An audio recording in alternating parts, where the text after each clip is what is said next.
Еве неповторно од студиото.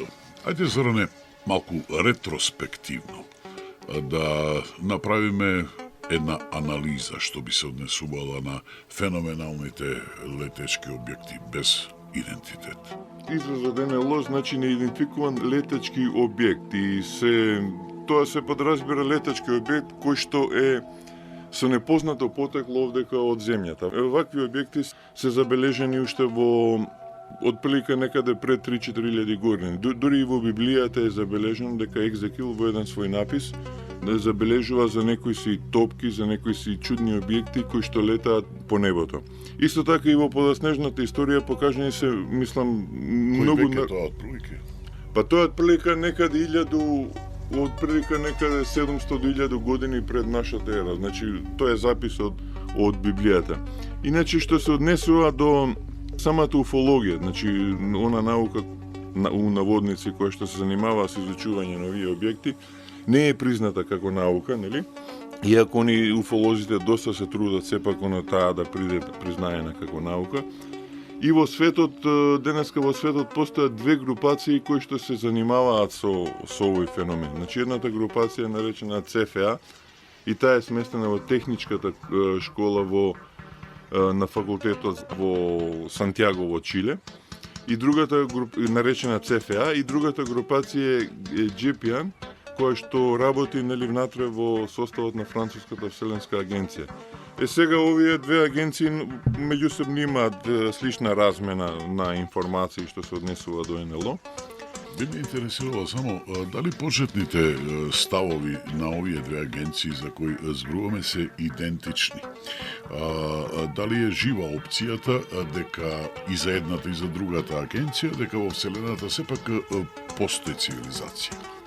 Работат како еден тим, буквално како еден тим. Значи тоа се тим од уфолози кои што за се нешто што не е познато во вселената, они велат дека ете тоа е некој вселенски објект кој што е дојден од нас и двете агенции една со друга се подржуваат во однос кога се работи против оние така наречени скептици како они што ги нарекуваат. Иначе, она што сакав да го кажам за нивното тврдење, мислам, никој не спори со тоа дека нема живот во вселената. Меѓутоа, пак повторно ќе кажам дека најголем проблем во вселената е токму тоа меѓугалактичко и меѓузвездено растојание кое што е навистина огромно и кое што човештвото уште долг период нема да може да го совлада. Мислам, сега они тука често пати излегуваат со тези... Добро, Зоране, дали во овој момент ги негирате сите јавувачи дека виделе неидентификувани летачки објекти, дека имале средби од така наречен трет вид и така натаму?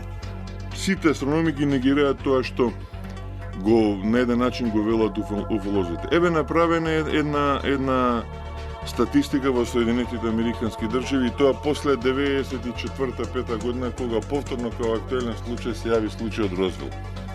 97 нешто, 2, 3 или 5, не е важно, од случаевите на разни феномени што се јавуваат во вселената од науката се објаснати. Значи, од физичарите, од астрономиите се објаснати. Само 2 до 3% од тие феномени не се објаснати. И голем дел од тие 2 до 3% не се објаснати затоа што самите астрономи или самите физичари ги немаат видено тие случувања за да може да дадат релевантни оценки на тоа што како се случило така. Мислам, тој број на вистина е голем. Еве да земеме само еден пример. Во медицината, кај што највише се фрлаат париве, така да речеме, колку средства, колку се работи на тоа, пак да речеме некои болести не може да се решат со процент од 90%. Мислам, камо среќа, да речеме, која е карциномот би можел да се решава со 97%. Или камо среќа сите болести да се решаваат со 97%, како што се решават овие случаи во астрономијата. Значи, добро, тоа значи дека ќе треба да почекаме, да бидеме трпеливи и не мораме да брзаме со на вселенско мени, да го речем, ние сме традиционално добри домаќини, жителите на планетата Земја, да не очекуваме дека набрзо ќе имаме посета, така да може да го одложиме менито за дочек.